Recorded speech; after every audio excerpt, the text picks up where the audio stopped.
Hace más de 2 semanas que salí de mi casa en San Martín de los Andes. Allá dejé a mi mujer y a mi hija. Ellas me esperan y yo quiero regresar pronto.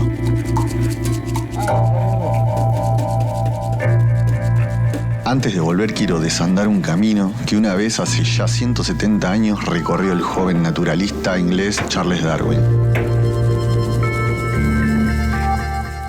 La estepa, con su aridez y desolación, es inquietante.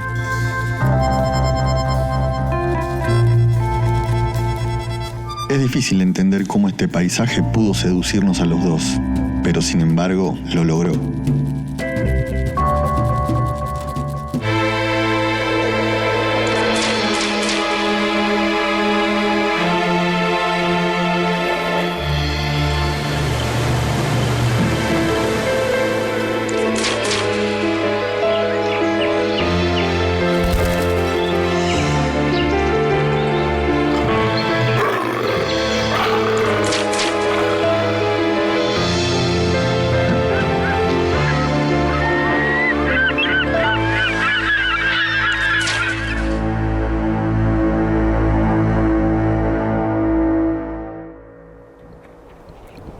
El país entero solo merece el nombre de desierto. El agua es enteramente salobre. Por todas partes el paisaje ofrece el mismo aspecto estéril, un suelo árido y pedregoso. La vegetación es muy pobre. Apenas se encuentran algunos matorrales, y todos ellos armados con punzantes espinas, que parecen prohibir al extranjero la entrada en estas regiones inhospitalarias. El sol del mediodía patagónico es cruel. La tierra pide a gritos un poco de lluvia. Hace 170 años, una gran sequía como esta azotó la región. En medio de ese panorama desalentador, desembarcó Darwin a la espera de que su capitán, Robert Fitzroy, reparara el casco de la embarcación. ¿Es tu taller? Sí. Te quería molestar. Se me quedó la camioneta con acá, supongo 5 o 6 kilómetros por la ruta. ¿Que se puede hacer algo para él? Sí, cómo no. Usted me deja la llave y la vamos a buscar. Bárbaro. Chao. Saludos.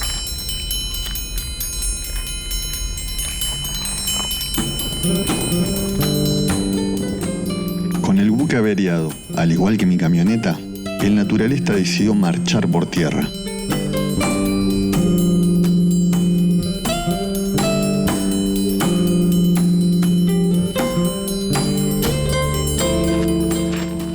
Al leer el diario de su viaje alrededor del mundo, pareciera que Darwin hubiera llegado a una Patagonia sin tiempos ni historia.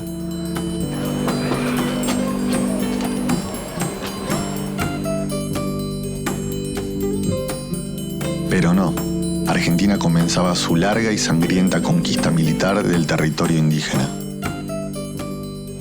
Este fortín fue levantado en 1833 y era uno de los puntos establecidos por Juan Manuel de Rosas para defender la frontera blanca contra los malones. Beto, ¿cómo andás? Rodrigo. Bien, ¿vos? Bien, andamos. Estaba enganchando, estaba chusmeando lo del cañoncito. Con el nombre de Semilla 1777. Bastante viejito. ¿Cómo te fue el viaje? ¿Todo bien? Largo, pero llegamos. Buenísimo. Ahora la idea, si estás con ganas, es acá cerquita tenemos el río Colorado. Podemos ir a dar una vueltita por ahí. Dale. ¿Te parece? Dale, charlamos. Buenísimo.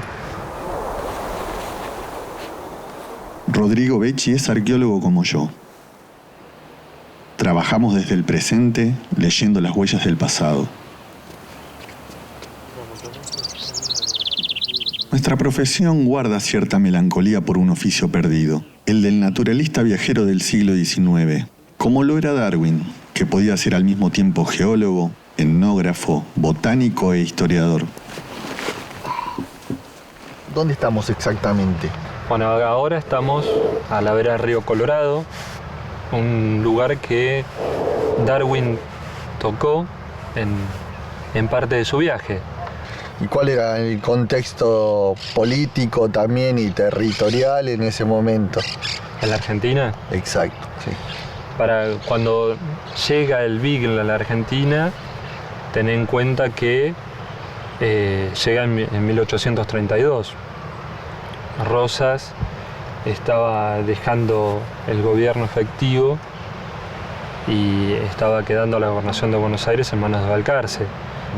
Y él emprende con posterioridad esta campaña al desierto, que es donde se encuentra con Darwin, ¿no? Así sucedió. Una mañana de 1833, el inglés y Juan Manuel de Rosas, el líder federal, se cruzaron en este punto, a orillas del río Colorado. Al regresar de Tierra del Fuego, en agosto de 1833, descienden en Carmen de Patagones. Sí. Y allí Darwin lo convence a Fitzroy para que lo espere en Bahía Blanca, que él quería hacer el trayecto entre Carmen de Patagones y Bahía Blanca por tierra. Efectivamente logra el permiso y en las márgenes del río Colorado se encuentra con las tropas acantonadas del general Rosas. El general Rosas expresó deseos de verme. Es un hombre de carácter extraordinario que ejerce la más profunda influencia sobre sus compatriotas. Influencia que sin duda pondrá al servicio de su país para asegurar su prosperidad y su ventura. Dirige admirablemente sus inmensas propiedades y cultiva mucho más trigo que los demás propietarios del país. Ese mismo año, el líder federal libró la primera campaña contra los indígenas y avanzó sobre el Río Negro. Su objetivo se basaba en correr al sur la frontera de los criollos, que se veían amenazados por los malones. Y más o menos era por acá, fue donde estaba el campamento. Y eso es un tanto complicado, es un poco difícil de determinar. Sabemos que era por esta zona. Sí. Imagínate que el campamento que describe Darwin no era un lugar muy restringido. Él dice que en realidad era un conjunto de carretas, caballos, con algunas chozas y la toldería. Digamos que tenía una distribución espacial un poco amplia. Claro. ¿Cómo estaba compuesto un campamento? Para saber qué fue que se encontró Darwin, ¿no? Imagínate un lugar muy activo, ¿no? Un lugar con, al parecer a Rosas le habían hecho un rancho, ¿no? Mucha gente durmiendo en las carretas o a la intemperie. Y estos grupos de indios amigos ubicados en unas tolderías que Darwin dice que eran de paja. Toldería es la vivienda indígena. La vivienda indígena.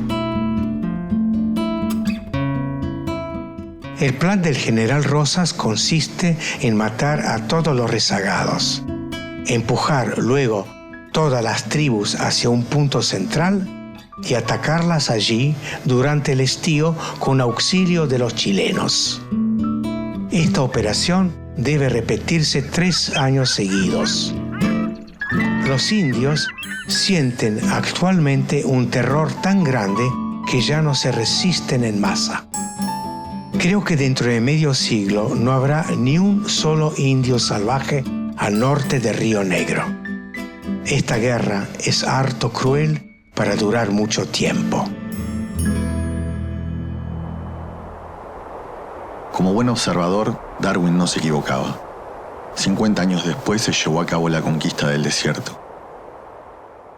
En realidad lo que nosotros tenemos que considerar es que, lejos de como se nos enseñó en muchos casos, que en realidad la frontera era una línea divisoria entre la civilización y los indios salvajes, en realidad la frontera era un espacio social en construcción constante y un espacio de fuertes relaciones interétnicas, que no se limitaba solamente al conflicto bélico, sino que había intercambio de bienes, intercambio de gente. Superaba con creces esta llana y lisa idea del conflicto permanente. Y cuando me hablas de grupos étnicos, relaciones interétnicas, ¿qué grupos étnicos eran los que estaban acá en ese momento en danza? Y es un tanto difícil de definir. El europeo, cuando llevó adelante lo que se llama un proceso de endogénesis, de crear etnias, de poder crearles un nombre para poder llamarlas. Clasificar de alguna forma para poder... Claro, para poder interactuar o controlar, ¿no? Un determinado grupo o sector. Y que en la mayoría de los casos esos grupos no respondían a esos nombres que les eran impuestos. Claro. La monotonía de la estepa quizá haya sido una aliada para que el joven naturalista focalizara sus observaciones en las ciencias naturales. Está lleno de cangrejos. ¿Y acá, cangrejo, hay fósiles hay acá o acá nada que ver con el tema de los fósiles? No, los fósiles están cerca de Pehuenco, sobre la costa atlántica. ¿Sí? No en la ría. No, para eso tenés que hablar con Teresa Manera. Teresa Manera. ¿Dónde la encuentro? En la universidad.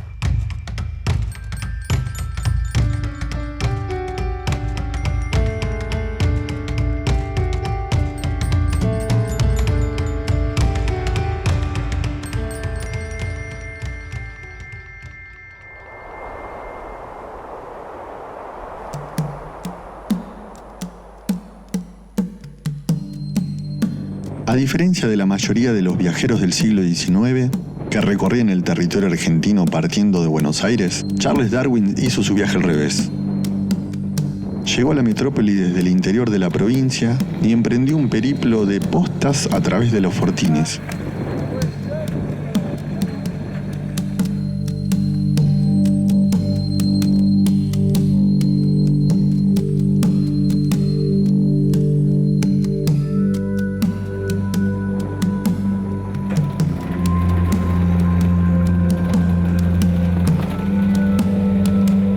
El 24 de agosto de 1833 alcanzó las afueras de la pequeña población de Bahía Blanca. Pasamos la noche en Punta Alta y me puse a buscar osamentas fósiles. En efecto, ese lugar es una verdadera catacumba de monstruos pertenecientes a razas extintas. La noche estaba muy tranquila y clara. El paisaje era interesante, de puro monótono. Nada más que diques de barro y gaviotas, colinas de arena y buitres.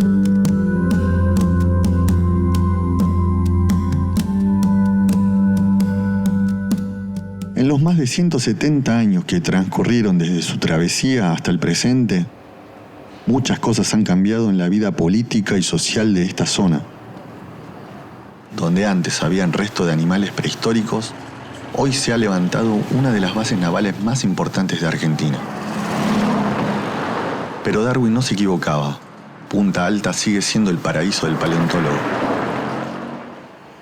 Aquí, Darwin recolectó esqueletos completos de mamíferos gigantes extintos hace miles de años. Este mismo lugar es el área de trabajo de la geóloga Teresa Maneras.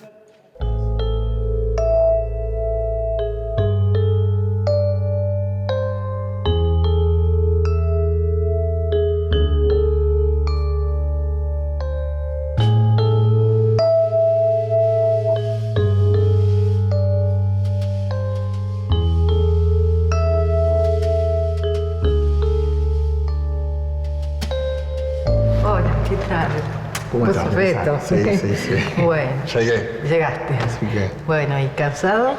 No, Bien. por suerte bien, y con ganas ya entro y me encuentro con todo esto, así que quisiera hacerte 1000 preguntas, pero bueno, quédate tranquila. No, porque se nos va, necesitamos Sí. aprovechar la marea que la tenemos justa. Sí.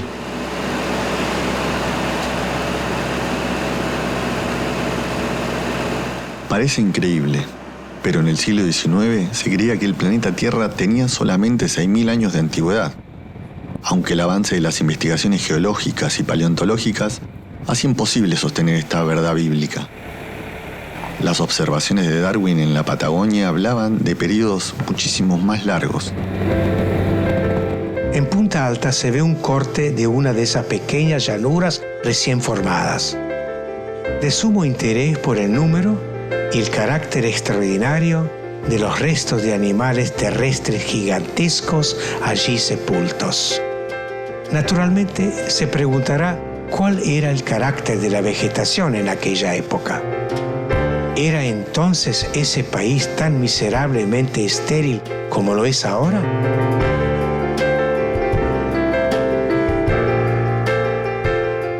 ¿Qué pasó cuando Darwin estuvo acá? Fue en el año 32. En el año 32 estuvieron 45 días en lo que es la ría de Bahía Blanca. Y de esos 45 días, bueno, recorrió mayormente la parte de Punta Alta. Y acá estuvieron el 2 de octubre de 32, imagínate, el Beagle ancló lejos, porque hasta acá cerca no llega, y bajaron botecitos. Claro. No sé cuánta gente sería, pero eran muchos. Porque Fitzroy tenía la idea de hacer un punto de observación acá arriba, es decir, una señal para poder tomar la altura desde el mar del punto más alto. Entonces llegaron acá, bueno, Darwin por supuesto era de la partida, y apenas llegaron se empezó a caminar, a hacer geología, a recorrer. Y también otros que iban con él. Entonces se dice que él sintió que el tiempo cambiaba y que el viento empezaba a aumentar. Pero no le hizo caso. No sé que no era la zona, ¿no? Porque eso. Entonces siguió y cuando consideró que tendría que volver, llegó al lugar donde habían desembarcado y el mar ya era una sudestada declarada y vio que se habían ido los botes salvo 2. Así que, y eran 18 personas que quedaron en tierra, que ya no podían llegar al Beagle. Entonces se arreglaron, hicieron una pantalla contra el viento con las lanchas, con tal mala suerte que encima empezó a llover. Y como ellos habían planeado por un ratito, no traían ni abrigo ni comida. Por eso yo traigo abrigo y comida. Y después, bueno, finalmente al día siguiente volvieron al Beagle, donde dice que les pareció un palacio.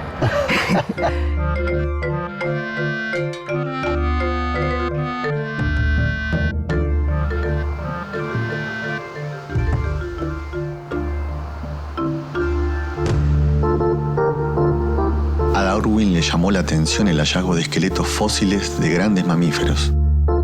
La megafauna denomina al grupo de grandes animales de sangre caliente que habitaron la Tierra mucho después que los dinosaurios y que se extinguieron en la región hace aproximadamente 10.000 años. El tamaño de las osamentas de los animales megateroideos es realmente extraordinario. ¿Cómo vivían estos animales? ¿Cuáles eran sus costumbres? Verdaderos problemas para los naturalistas. En el libro, al pie de página, el editor, que es su bisnieto, hace una llamada y pone: es un red day para la biología, un día memorable, un día importante para la biología, porque marca el primer hallazgo de una línea de descubrimientos que le llevarían primero a desechar la teoría de la inmutabilidad de las especies y después a crear su teoría de la evolución. Es decir, que ese 22 de septiembre de 1832, a unos 40 kilómetros en líneas rectas de aquí, donde estaba el primer lugar donde encontró fósiles. Y este fue el segundo, fósiles de vertebrados. Claro. Los científicos aún estudian las causas de la extinción de estos grandes mamíferos. Los hallazgos paleontológicos en este yacimiento fueron de gran importancia para las investigaciones de Darwin. Pero el inglés no solo estudiaba el entorno físico que lo rodeaba, sino que fue un gran observador de las relaciones humanas. Yo debo seguir viajes e intento cumplir con éxito su recorrido. Ahora yo te recomiendo, vos que querés seguir, por este lugar debe estar el punto más alto según Fitzroy, que para él le daba 120 pies desde allá. Sí. Y yo le saqué las coordenadas del libro de Fitzroy. Si querés te las doy. Tengo un GPS encima. Ah, bueno, vamos. Creo que la...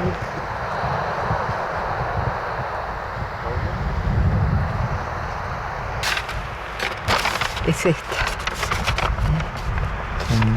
38, 58, 50. Y después te cuento. Después me contás. Sácale una foto al lugar. Dale, buenísimo. Bueno, Bueno, Teresa, muchas gracias. No, un gusto, nos la pasamos re bien. La verdad que me encantó que puedas hacerte el tiempito para eso. Bueno. Muchas gracias. Encantado. Adiós.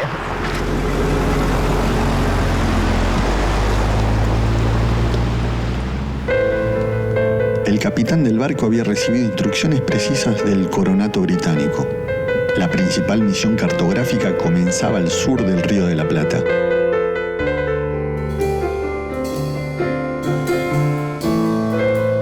Fitzroy estaba en lo cierto. 858. Este es el punto más alto de la costa.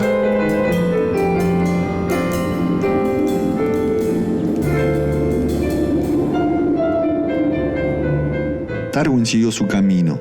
El Beagle lo recogió al norte de Patagones. Aún le faltaban varios meses para llegar a las Islas Galápagos, donde unos pájaros pinzones le abrieron nuevos y más firmes interrogantes sobre la adaptación de las especies al medio ambiente. Después de abandonar Bahía Blanca, continuó rumbo al norte en compañía de 5 gauchos y de un comerciante inglés.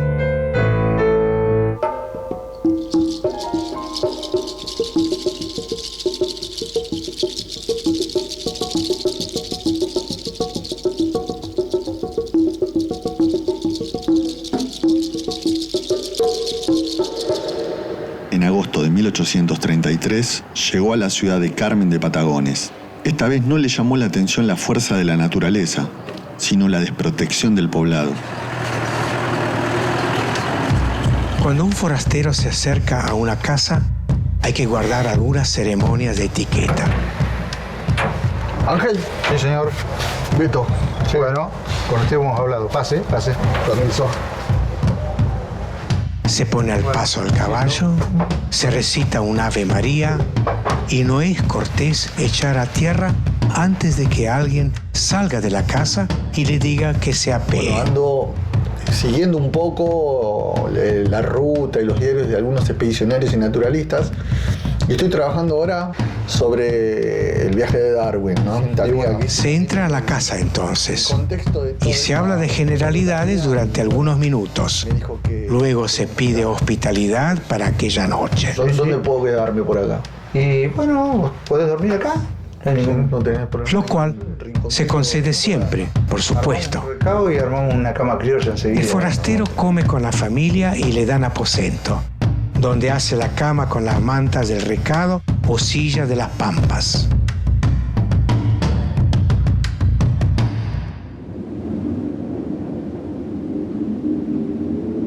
Carmen de Patagones es la ciudad más austral de la provincia de Buenos Aires y la más antigua de la Patagonia. Nació como fuerte hace 230 años con el objetivo de afianzar la soberanía española sobre estos territorios.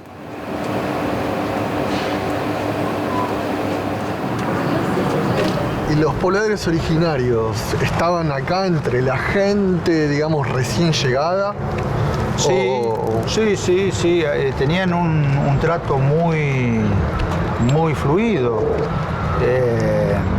Intercambiaban esencialmente plumas de avestruz,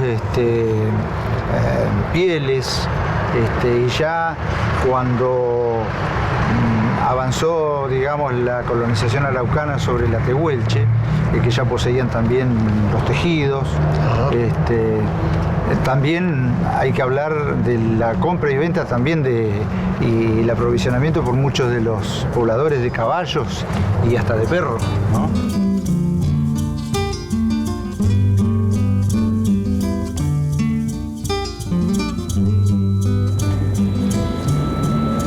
Para Darwin, su travesía terrestre junto a los gauchos representó un viaje iniciático. Compartió costumbres y asados, fue testigo de peleas a cuchillo y admiró su vida libre y el contacto directo con la naturaleza. ¿Todos estos cueros los hiciste vos? Sí. Y este caballo lo amancé yo también. Siempre me amancé mis caballos. Espero que este sea bien mansito, ¿no? Pero- Sí, para mí. Son como para señorita esto. Ah, bueno.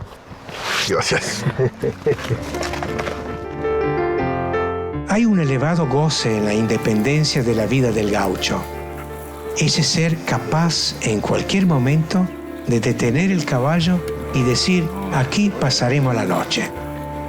La vida del gaucho tiene, sin disputa, un gran encanto.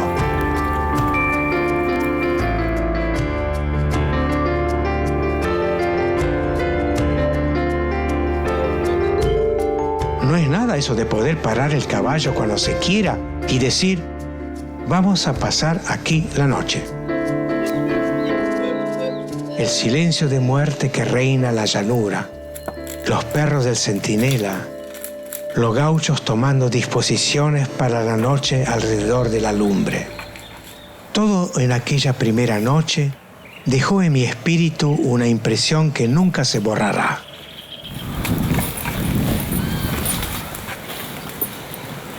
Y en los momentos de ocio, ¿qué hacían acá en el viaje? A veces se aprovechaba para arreglar alguna soga cortada. Hay un refrán criollo que dice que el gaucho nunca está sin hacer nada. Cuando no está tocando la guitarra, está tomando mate y si no mirando lejos. Poseemos, pues, las 4 cosas necesarias para la vida en el campo: pastos para los caballos, agua, carne y leña para hacer fuego.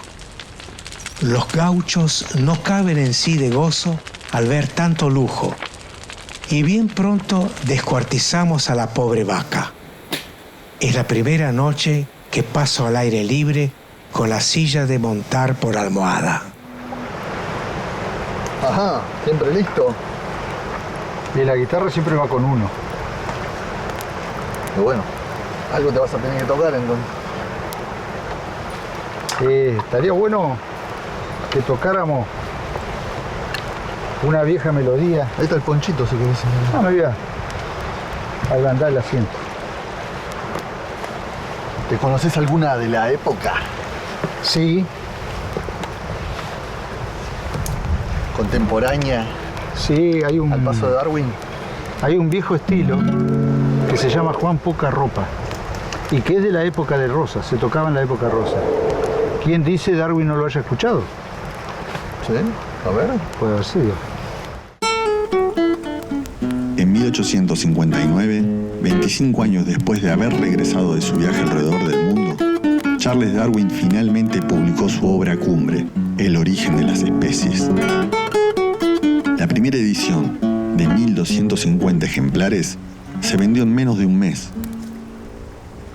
Fue un éxito editorial que despertó pasiones encontradas. Las enseñanzas aprendidas en la Patagonia dieron sus frutos. Darwin dejó este punto en el mapa con el íntimo convencimiento de que la vida de los gauchos, al igual que la de los indígenas, estaba destinada a desaparecer. La gran causa civilizadora vendría a reclamar su territorio y su fuerza de trabajo.